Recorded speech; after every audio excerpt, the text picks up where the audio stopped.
Hey, I am Jason Hayes, and we're continuing on the blog tour for my new book, which is called Blemished. And really grateful to be here with pastor of National Community Church in Washington, D.C., Mark Batterson. And many of you know Mark, and Mark has been really gracious to me over the last couple of years as we've built kind of a budding friendship, and just grateful for him and the impact that God's doing through him. So Mark, thanks for having me today. Thanks, Jason, for having me as well. It's nice to chat with you today, and I'm excited about your new book. Oh, thanks, man. All right, well, I guess we'll jump into it. You're a busy man. Sure. Well, I guess my first question, Jason, is why are you writing a book about the book of Malachi? Sure. Well, the book of Malachi certainly isn't one that a lot of people have camped out in the past, but there's something really significant there.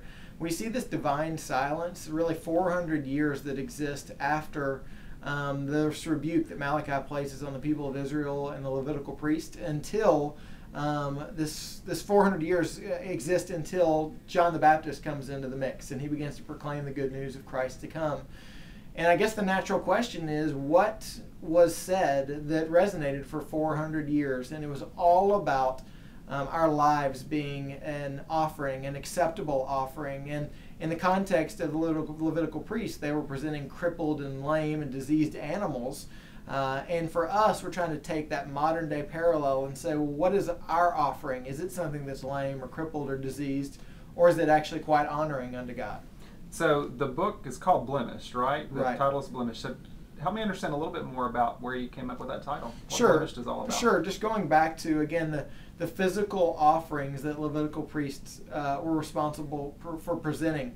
There was great detail. We see that all throughout the book of Leviticus, and we even see some of that in Malachi itself, about exactly how those offerings were supposed to be presented. And one of the key elements is it was supposed to be the best offering. It was supposed to be a perfect animal, an unspotted, clean animal. And for us, our hope is that our life would be unblemished as well. It would be clean, and it would be pure, and it would be glorifying to God. Well, did you ever think about maybe titling the book something like Chase the Offering? Chase the goat, Chase maybe? the... I tell you what, it's a good idea, Mark. I love Chase the lion, and, I'm looking forward to the wild goose chase as well. But no Chase the goat here. But it is certainly something worth pursuing, and maybe even something worth chasing. Well, great. Well, I really look forward to everybody getting a chance to read your book, and I know that it's going to be a fantastic book, and it's nice to chat with you today, and I thank you for taking some time out of your busy schedule as well to chat with me. Well, thanks, Mark, and God bless you, and I'm just grateful for your ministry. Take Thanks care, a lot. man. See you, buddy.